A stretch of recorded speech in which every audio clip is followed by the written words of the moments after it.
Salam dostlar. Test tapşırığında incə məqamları nəzərinizə çatdırım. Tez-tez rast gəldiyimiz ən çox işlənən to, so, as, how plus adjective plus an article plus singular noun strukturudur. Too polite a person, so nice a day. Fikir verin. İki o, s hərfindən sonra da o gəlir, yəni s-dən sonra o gəlir. As bu ifadələrdən sonra artiklı tək isim gəlir. To-dan sonra isə polite dərhal birbaşa an artiklı işlənə bilməz. So-dan sonra an artiklı işlənə bilməz. Very-dən sonra an artiklı işlənə bilməz.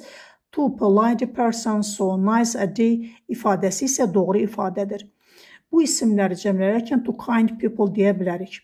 İstisna, a person to polite bu atributiv sifət sırası üçün yanlışdır. İstisna kimi yalnız bəzən poetik və ya təyin budaq cümlələrində işlənə bilir.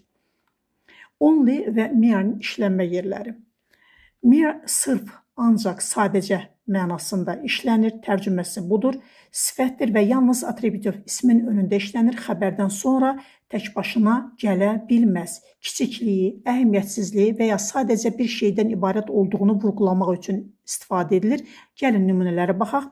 He is a mere child. O sadəcə bir uşaqdır.